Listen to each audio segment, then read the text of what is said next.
All right. So I have watched the FNAF movie, and obviously, I did not watch it in theaters, sadly, because obviously I did have the platform Peacock to watch it, and obviously, like you're gonna hear my thoughts today. I know it's been a little bit. It's been coming out, so obviously, boo. I got. I'm sorry, I didn't get the immersive experience, but when it came to the FNAF movie, I still loved it. I will give you this.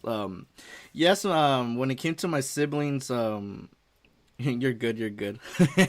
My siblings, reaction, and ranking of this is, I will kid you not. He said it was a 10 out of 10, and he loved it, and he also loved that they put the music from the Living Tombstones in the movie, and obviously I will play that song.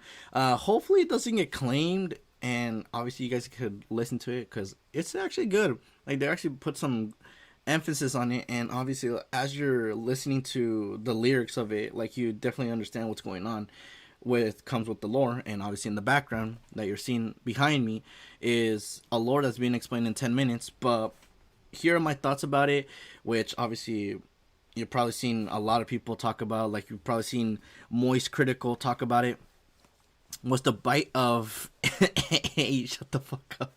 Hold on, I need to allow that, because obviously, like, it's not even the bad word, it's just the acronym. But where was I going? But yeah, my thoughts.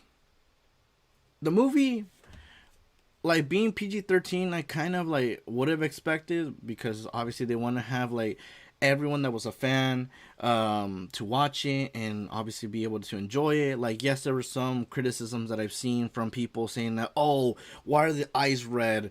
Oh, why is this happening? This isn't part of like the lore. Like, you already skipped a whole bunch of chapters out of this whole book. And obviously when it came to me, one, I'm not a whole lore fanatic when it came to like, oh, I like their eyes are red. Like, I didn't know that. Like, a book says it. Oh, they skipped this. I wouldn't know, because I never went through that whole rabbit hole of watching it. They be complaining too much. Yeah, they were complaining too much. Like, especially like with the comments that they were talking about, like when people were giving their thoughts about it, like saying, "Oh, but they skipped this," and I was like, "Oh, well, I didn't know." And also, people were saying that they wanted a Markiplier, but obviously the whole situation that happened with Markiplier, that he wasn't able to do his thing, and he was gonna be the first guard that dies, which obviously spoilers, and that's just one spoiler. But spoilers ahead for sure, because I'm gonna be talking about it. But yeah, they were saying that Markiplier was gonna be the first guard in the beginning that was gonna die, but with complication with his movie, he didn't get the chance to do it. But we also got to see Matt Pat, which was freaking amazing, and Corey Kenshin, which, to be honest, like, I didn't understand why. But obviously, Corey fans do not hate me, because one, I don't watch Corey Kenshin, so I don't know like his whole emphasis with what's it called, FNAF. Like, I know Matt Pat for sure, because obviously game theory, it's just a theory. Like, who doesn't know Matt Pat for sure? And obviously I was like, hey, look. I was just like, the what's it called, Leo DiCaprio, when he's like, yo, he's right there. Exactly, that's how I went. You scream when Matt Pat came. Yeah, like I'm saying, like, Matt Pat's very what's it called, widely known. And also he made a video for like saying that I'm in the FNAF movie, and it was awesome. But yeah, like, I definitely love the pacing. It wasn't like too bad. You know him from Escape the Night? I think I've heard about that, but I don't know. But yeah, the pacing was good. The gore was okay. Obviously, like, for me, when it comes to rated R movies, I kind of want to see like the rated R aspect of it. But obviously, since it's trying to appeal to everyone, PG-13 wise, like, it's understandable where it was going. Um, but what really got me was, for sure, the character that is Shaggy. And I didn't know that it was Shaggy when I was watching like the trailers. Like, all I've been hearing was later on, when I was like looking at the comments from other people, like saying, "Oh, it's Shaggy, it's Shaggy." It's like, is it? Like, I'm not even sure if it is. And then I see closely and it is. And I was like, holy crap, this man is in here. And Vanessa and Mike, yeah, they were good characters as well. The animatronics were very detailed, very great.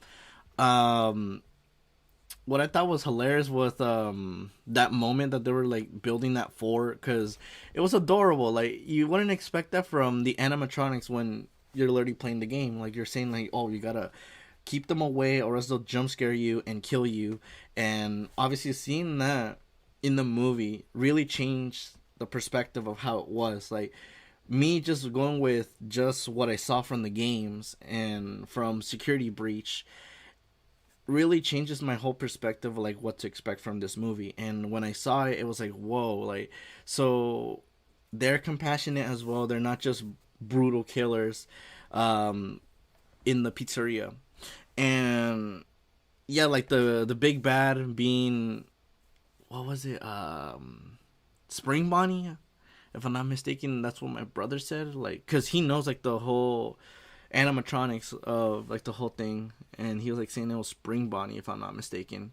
And it turned out to be Shaggy, and I was like saying, damn, what is the irony? Shaggy went from, what's it called, doing mysteries and saying who is under the mask back then, but then as an adult he started becoming the villain, and he was the one that was under the mask all along. And I was like, damn, that is an irony that was very much there.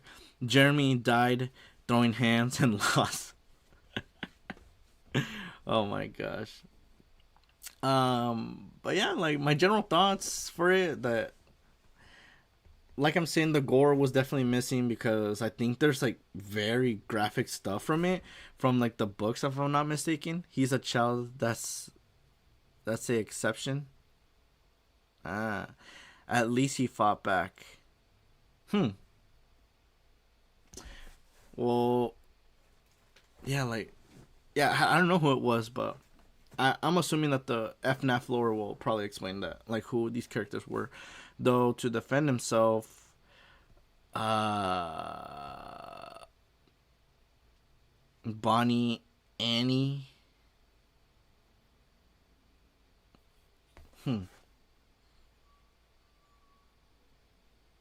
Or are you trying to say to defend against Annie or against Bonnie? I'm not sure, but yeah, like I'm saying, with the limited amount of like gore or the scariness, like, yeah, like, it was definitely like lacking, but it was still good enough to pass on as a good FNAF movie. No, you're saying, huh? No, I was like reading like your comments and that you were leaving off, and I was like very confused. Like, what? Like, saying that at least he fought back to defend himself, though. Bonnie, Annie. That's where I was like confused. But yeah, like I'm saying, the things that it lacked, but overall, I would say I would give it an 8 out of 10, because one, like, you're missing out like the whole point of it, like what comes out with it, with the jump scares. And obviously, like, my sibling was like saying like, that wasn't a jump scare, like, it's not the jump scare from the game where where Foxy jumps at you. Like, he was like literally like going like fast. And I was like, ah, you're right. And obviously, like, the gore aspect, seeing like how it was with the mask, like, we didn't see the mask actually like kill the guard, so it was just offline, so we kind of like missed that opportunity. But like I'm saying, it was a PG-13 rating, so it was gonna be cut off either way. But I still think it was gonna be like a brutal death, and like saying like, damn, like, these guys are not messing around. The Bonnie animatronic, he controls it, I think. Ah, okay. But yeah, like I'm saying, it was a definite 8 out of 10. I know some people would say that it's a 10 out of 10, but, and some people would say it's less because it doesn't have the stuff. But like I told my sibling, this is just the first movie, and it all depends on how this movie gets taken. And if it's taken in a good route, then they will continue with more movies, and they will explain more of the lore that I'm gonna be watching in just a bit. And people would stop complaining about like, oh, like, what about this part? Well, this movie has it. Why? Because the first one did well, and here's the lore about it.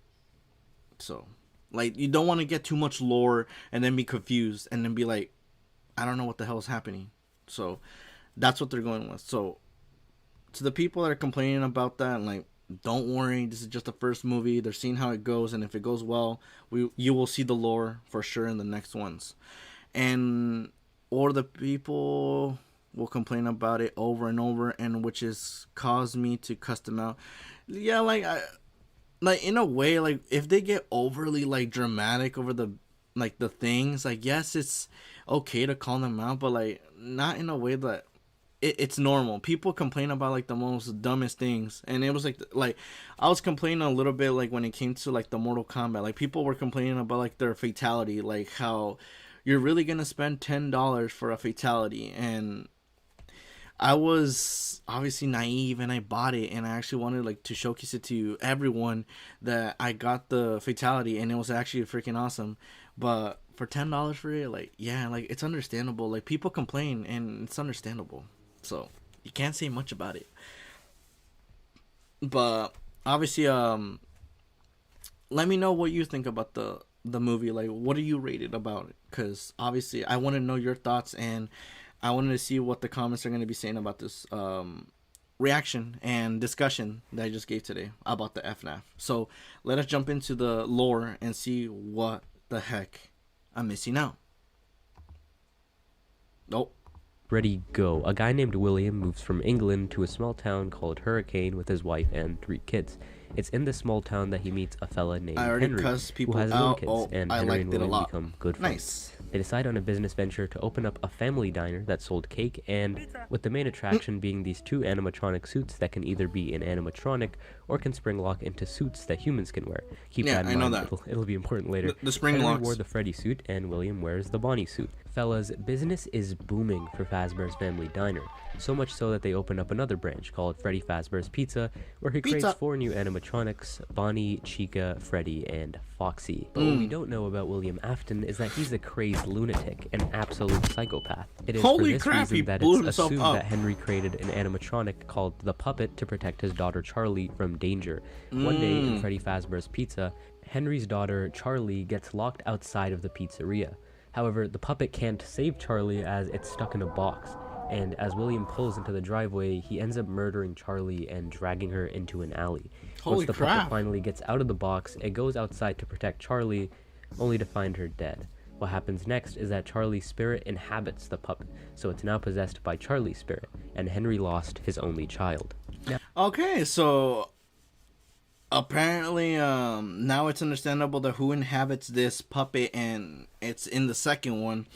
And I remember this thing terrifying the fuck out of me, like when I saw gameplay of a YouTuber called Professor, and like he was like playing. I was like, what do I do with the music? Like I don't know what the music does. And you see him, you see the puppet like walking at you, and it's like doing the jump scares. Like, bro, that looks terrifying. Like you're just doing all your work. You see the puppet coming at you, and does the jump scare. That thing is creepy.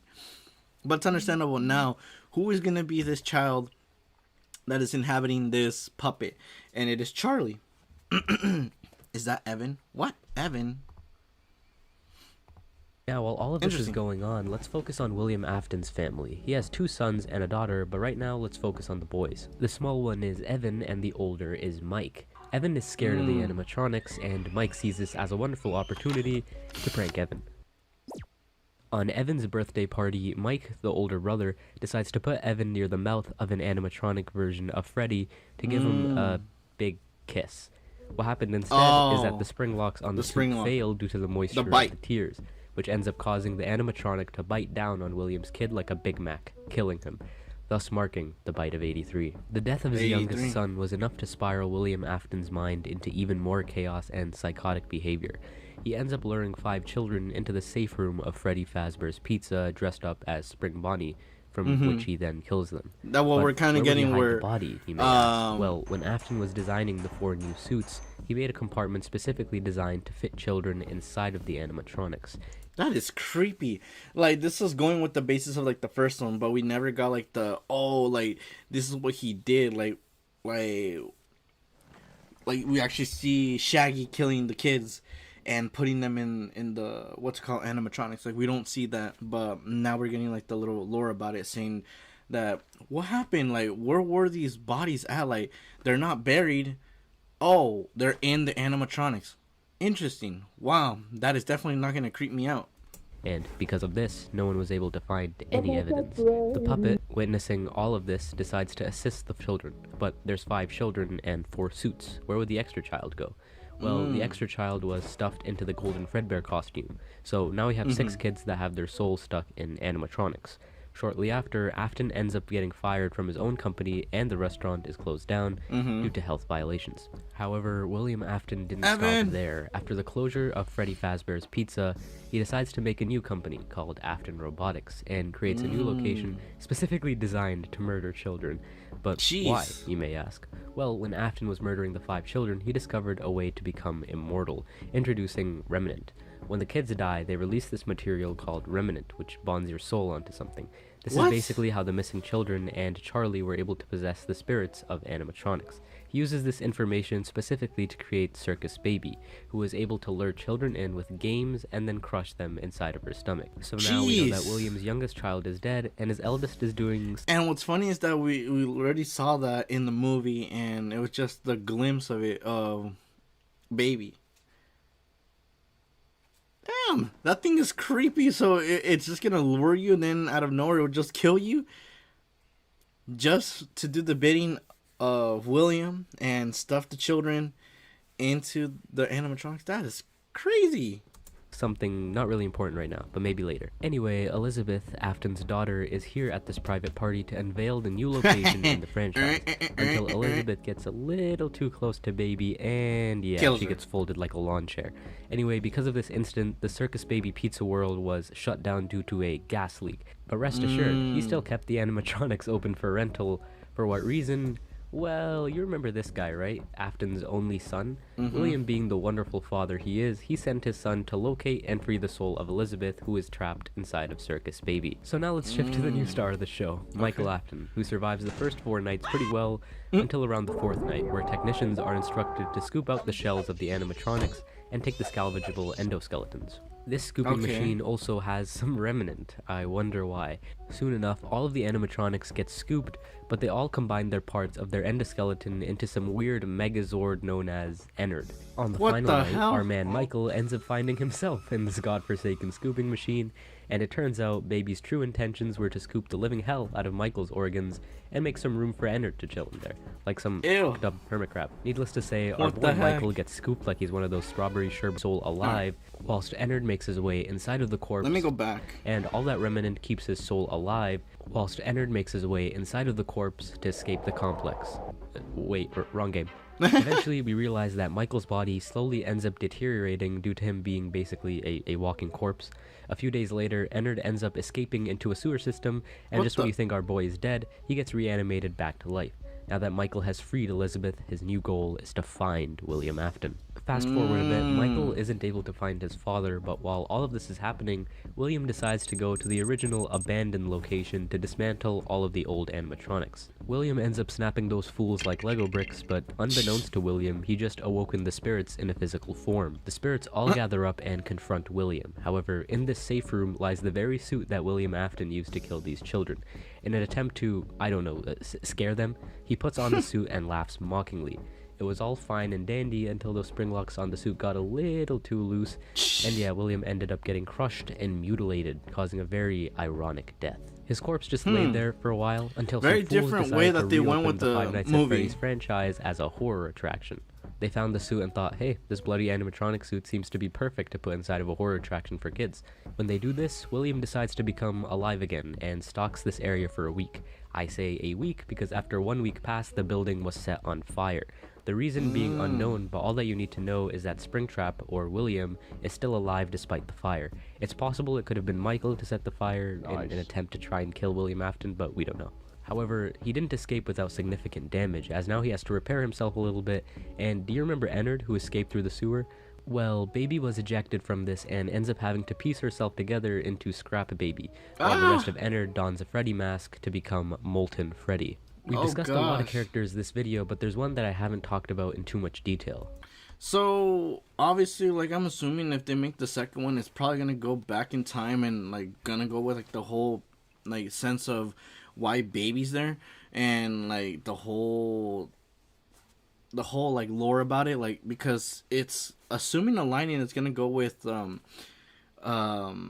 first movie for FNAF, because obviously like we do see like what happens to William is that literally like he gets, what's it called, the spring locks like getting him and actually like killing him, I guess, because obviously we do see him again. And he literally like said what my sibling was pointing out, that like the line that he always says, "I always come back." And obviously like going with the lore that is explaining that obviously they just like reawaken again, and now it's gonna become Springtrap instead of being Spring Bonnie. So interesting. But I'm assuming if they're going with the whole basis of like the a franchise of making this in the movies, they're gonna go with the second one, talking about the whole baby and the situation that happened in there. Um, and then we're gonna go into like the second movie, like the second Five Nights at Freddy's. Okay. That would be Henry, William Afton's friend, whose daughter became the puppet. In all of this grief, Henry steps in to finally devise a plan to end it all. He opens up a new pizzeria under the Freddy's franchise to gain the attention of the roaming animatronics, including Michael Afton, who still wants to find William Afton. Mike ends up getting the security job, and remember, he still looks like his father here. Henry creates an animatronic to capture his daughter. The animatronic is called Lefty, and little by little, Mike collects every single one of the animatronics into one facility, all according to Henry's plan. And on the final night, we finally get to hear Henry. He has this awesome speech that my words couldn't do justice, so by all means check it out on your own. However, Henry's plan was to gather all the animatronics to one place in order to burn them, freeing their souls. He tells Mike, the volunteer, that there was a way for him to get out, but he feels that Mike might want to die here. Henry commits arson to the building, killing all of the animatronics ever, including Mike, himself, and of course, William Afton, where his soul is presumably forever tortured by all of the animatronics. Okay. We finally get a peaceful ending. All loose ends finally tied together. No. How peaceful. Until the next game comes out. This is where another company takes control of the FNAF games instead of Scott Cawthon, so there might be a lot of plot holes. But it's up to you on which story you want to continue or end with. Anyways, it said that before William died, he uploaded himself virtually onto binary code, and when they develop a virtual FNAF experience, William's conscious enters through code and now is in the virtual game. He's able to use his power to slowly take over people's bodies. William ends up finding a host named Vanessa to take control of, using her to create an alter ego called Vanny, which William can take control of. Shortly after, a new FNAF mall is created. God, these guys really need to stop making FNAF branded things. And go figure, in this mall, 9 children are missing. Our main cast is the glam rock series of Chica, Freddy, Roxy, and this alligator who apparently jumped the living hell out of Bonnie and killed him. All you need to know is that these animatronics are in some way controlled by William Afton. Anyway, Glamrock Freddy ends up malfunctioning on stage because he is exempt from being controlled by William and he spazzes out. He wakes up near closing time only to spot Gregory, some homeless kid who presumably thinks that living in a mall with robot animals is a good idea. Now, some people assume that Gregory is an animatronic because how his vision glitches when he sees Vanny. Freddy and Gregory work together and basically end up stealing parts of animatronics to make Freddy stronger. To do this, they throw Chica into a trash compactor, snapping the alligator Monty into bite-sized pieces, and then promptly commit vehicular manslaughter on a fox. Jeez. They end up exploring underneath the complex to find a replica restaurant where they find the Blob, a creature that has the souls of what seems like many animatronics, and William Afton? I thought you were dead. Anyway, William wants to resume his favorite hobby, killing children, so that's the reason why he wants to control all of the animatronics, is just to murder children. But after an epic final fight, Gregory and Glamrock Freddy end up burning the entire complex whole, which probably won't work on William Afton. And right as William Afton... So this man just doesn't die, and obviously, like, it was understandable when it was going, like, the whole process of how to get all the animatronics of all the souls that were killed, or of all the children that were killed by... presumably a William, and burning them, and obviously that making the whole like thing stop, and obviously releasing all those souls to the next life, and obviously killing the mastermind of it, which is William. And obviously now they just made another plot hole saying that, oh, I am back, but because now I am code, and now I made another place, and obviously now I can control these animatronics by code, but one of them malfunctions, and now they're going to try to stop me once again. Why? Is about to catch Gregory and Glamrock Freddy. William Afton is captured by the Blob to, I don't know, some other place now. As you know it, the complex ends up getting shut down, and that's the ending. We get a beautiful ending, similar to the one of Pizzeria Simulator, overlooking a hill with a lot of corpses, and this time, I can say for sure, It's over. all loose ends He's like, are what? finally tied Again? together. Until the books and DLC release. So it was truly not over because there's still more stuff. Oh goodness. All right. That was very perceptive when it came to like knowing what was obviously with the story. Did I get confused? Yes, I did definitely get confused of what the hell was going on. But hold on. We're gonna be playing that thing in a bit. But yeah, like that was a very interesting lore. I did not think about like what was going on, cause they really changed some few things about like the movie for sure. Like the movie definitely did change stuff about the lore, like saying like who was this character and how do they like work in this, and how does it tie in with the story of the lore, which it is.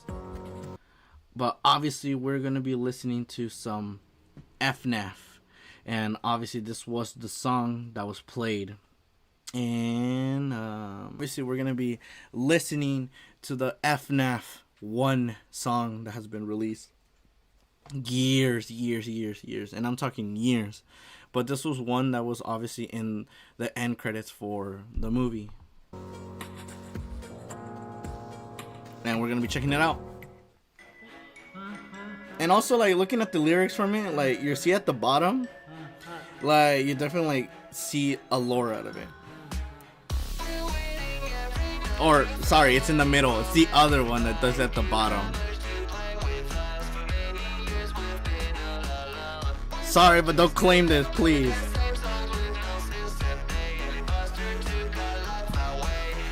Like, people were, like, saying, oh my gosh, Living Tombstone! They're in here! Holy crap!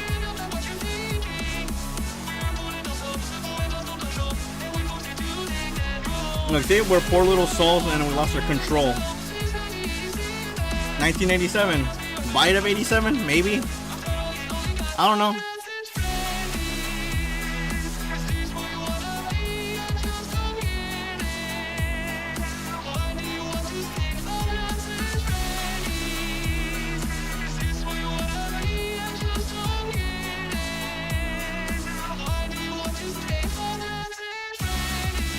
Do I want to stay at Five Nights at Freddy's? No. Why? Because there's animatronics. And I'm just looking at the camera. And Foxy's there. And if I look away, I'll probably die by the animatronic. That's what I'm going with.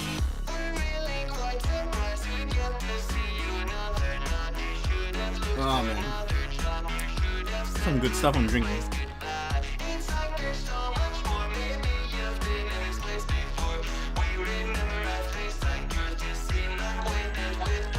You seem very acquainted with those doors.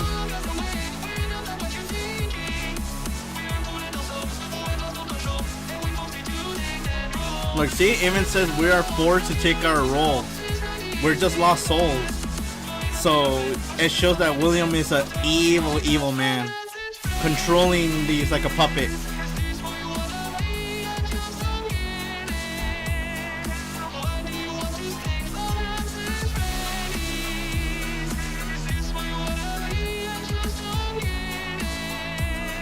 Why do you want to stay in Five Nights at Freddy's? It's a scary place. Look at that. His power usage is going down. 9, 8, 7, 6, 5, 4, 3, 2, 1. Lights out. The jump scare.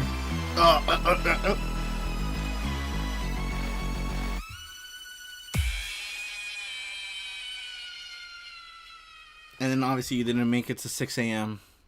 because you got the jump scare at the end. Obviously that is the song that already got released with in the end credits, and obviously that's not what people were going with. So this is gonna be the second one. But like I'm saying, like, just look at the lyrics, what it says, because it has the message.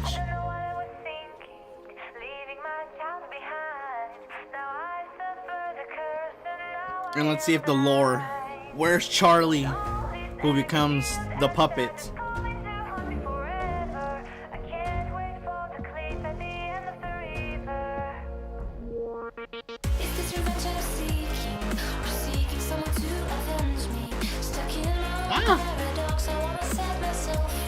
Yeah, that one's better. Now it's actually just shining.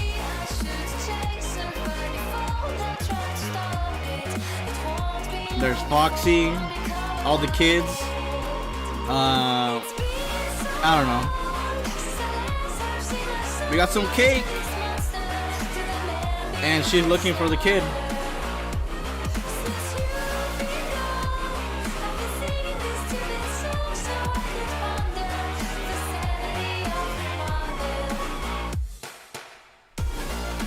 The sanity of the mother.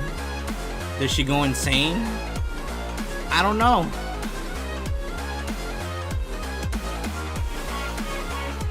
I know that people that have watched everything of the lore, have read everything, will probably explain to me like what exactly is this whole video representing. But I already know what this is. And it's a trap. Because it's William. Your sweet little eyes, your little smile, or purple guy. All I remember. Those fuzzy memories mess with my temper. No. And there's Charlie.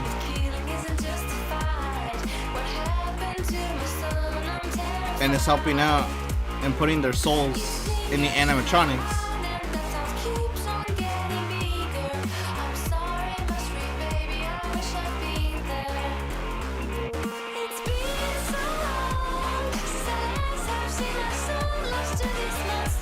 Is that supposed to be Golden Freddy that they're dragging?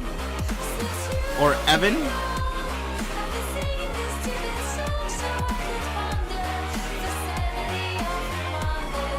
I don't know, let me know, fanatics of the show. Because obviously the lore, it did explain a little bit, but I'm a little bit confused. And obviously the Golden Freddy, they did say that they were putting one kid in there, and it was Evan. So I'm not sure if that's... It's me. Waluigi. Or I mean, a Mario. But obviously, that is 2 songs, and that's hopefully gonna be in the second one. And that's what people are hoping for, since we already got the first one from the Living Tombstones. That's what people are expecting for the second one. If they make a second one. But like I'm saying, I'm probably thinking they're gonna go back with lore with whole baby, circus baby, and how that whole fiasco went on, to literally tie in with the lore, which is obviously the pizzeria, and obviously the second one, which would make sense, because first we got to see what happens in the first pizzeria, and the characters that we got to see with their storylines, and also we got to expand a little bit on like what happened to the kids that went missing, and the animatronics that we got to see in their glory. And now in this one, we're probably would see this in the third movie, because or maybe not, maybe they might continue with the second one, and the circus baby incident could be a prequel. Once they're done with the trilogy, or 4, sorry, it's 4 things. But like I'm saying, I give this movie an 8 out of 10. Yes, it missed some points, but it was still a good movie to watch. I wouldn't say oh, it's terrible. It was a lot more better from all the shitty movies that we've been getting for horror. That's what I will say. That was a lot more better than all the ones that we've gotten for horror ones, because the horror ones that have been released just don't hit. And this one actually did, because it got the comedy aspect of it. It got the lore that some fans would enjoy, and it also got some stuff that just made a great FNAF movie. So go, dude. I forgot about to put this one in with the whole FNAF video that I made. But this is the Chuck E. Cheese animatronics are returning. What is this whole ideal, Vasky Bum? What do you mean they're coming back? Are we getting Five Nights at Freddy's now? Like, I will tell you, I don't feel safe.